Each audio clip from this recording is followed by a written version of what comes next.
একটা ছোট্ট গ্রাম যেখানে পাখিরা সকাল শুরু করে গান গেয়ে। সেইখানে থাকত রাম।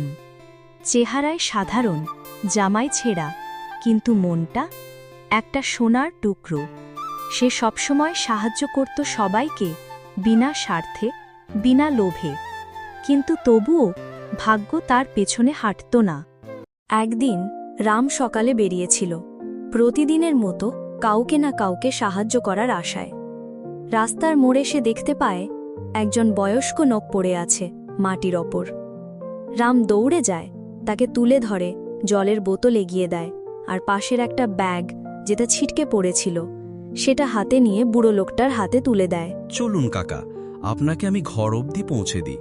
রাম তাকে বাড়ি অবধি রেখে আসে, হাসি মুখে বিদায় জানায়। কিন্তু সে জানত না এই সহজ কাজটাই তার জীবনের সবচেয়ে বড় দুঃখ বয়ে আনবে। সেই বুড়ো লোকটা ছিল রাজার সোনার কাজের কারিগর। সেই ব্যাগে ছিল রাজার অমূল্য সোনার টুকরা। আর সে রাজার কাছে গিয়ে বলল, মহারাজ, রাম নামের এক গরিব ছেলে আমার ব্যাগ চুরি করেছে। রাজা রেগে উঠল, সেনাদের আদেশ দিল। ওকে ধরে নিয়ে এসো, ও আমার সোনা চুরি করেছে। রাম অবাক, হতবাক। সে শুধু সাহায্য করতে গিয়েছিল, কিন্তু গ্রামবাসীরা এখন বলছে চোর। তার নামটা যেন এক নিমেষে বদলে গেল।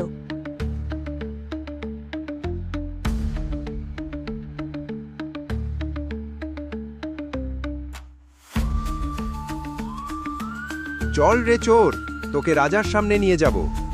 এই যে মহারাজ, এই ছেলেটাই চুরি করেছে। তুই কি জানিস কার জিনিস চুরি করেছিস? এই সোনার ব্যাগ আমার ব্যক্তিগত সম্পত্তি। মন্ত্রীমশাই, আপনার কি মত? মহারাজ, এই অপরাধ গুরুতর। রাজকীয় ধন চুরি করা মানে রাজাকে অপমান করা। আমার মতে একে মৃত্যুদণ্ডই দেওয়া উচিত।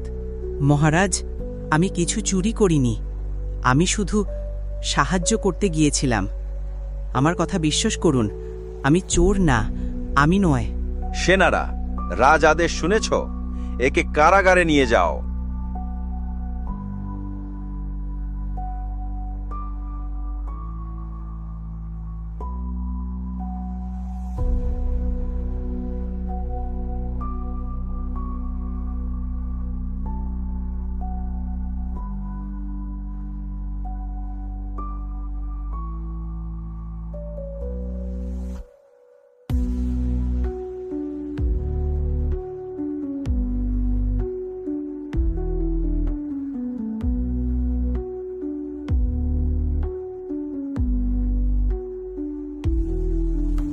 এই রাজ্যে এক সুন্দরী রাজকুমারী ছিল, দেবর্ণা।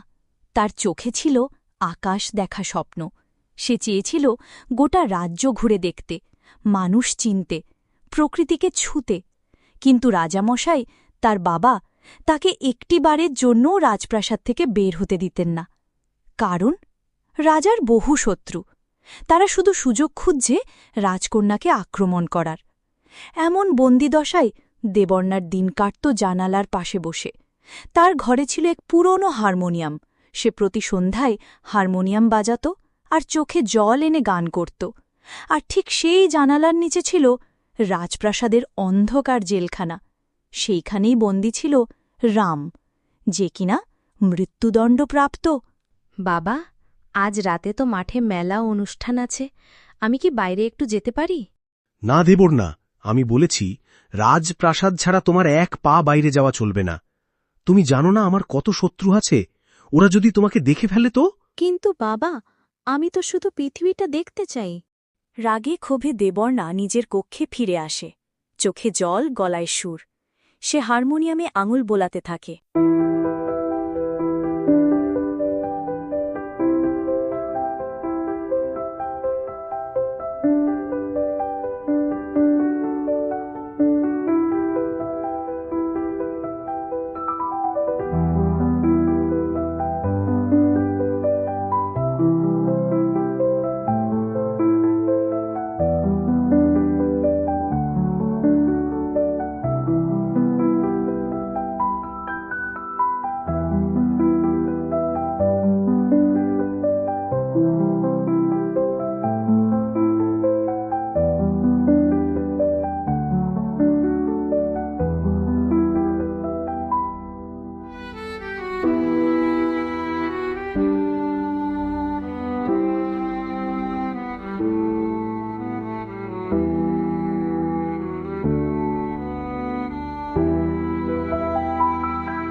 প্রথম তারা কথা বলল সুরে। দূরত্ব ছিল, দেয়াল ছিল, শৃঙ্খল ছিল, কিন্তু মন তো ছিল মুক্ত। দেবর্ণা জানালার কাছে গিয়ে দেখল, নিচে এক ছেলের চোখে বিষণ্ণতা আর সুরের আগুন। সেই মুহূর্তেই ওর ভেতর জন্ম নিল সিদ্ধান্ত।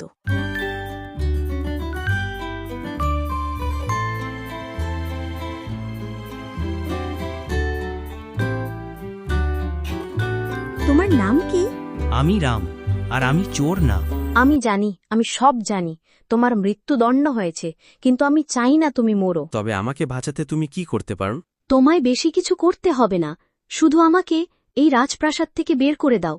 রাতে রাজার ঘুম গভীর, আর দেবর্ণা ও রাম তৈরি নতুন প্ল্যান নিয়ে। এইবার রাজকুমারী বউ সেজে পালাবে, আর রাম সেজে যাবে ভিক্ষুক। অবস্থা একদম নাটকীয়।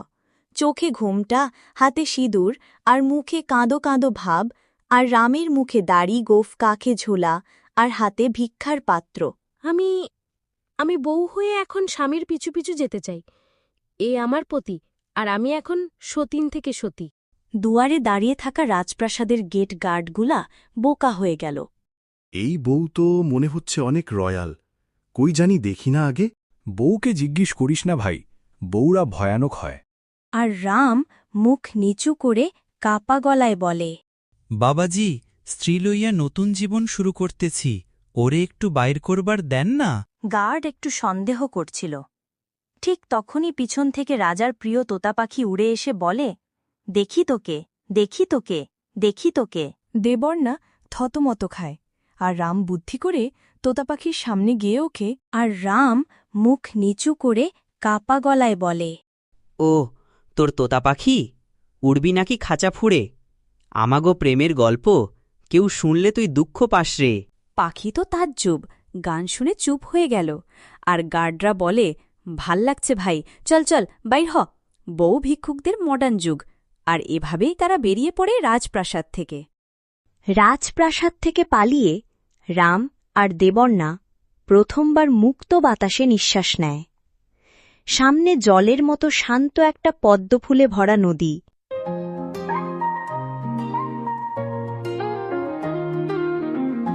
পদ্মফুলে ভরা নদী, স্বপ্ন যেন ছুঁয়ে যায়। হাত ধরে পাড়ি দি জলে ভালোবাসা ভাষায়। তুমি পাশে বলে আমি মুক্তির স্বাদ পাই। ভেজা বাতাস বলে আজ এক নতুন পথ চাই। মাঝে আগুন জ্বালানো ফুল তোলার সময়, গাছের ডালে লুকিয়ে ছিল তোমার হাসির ফুল।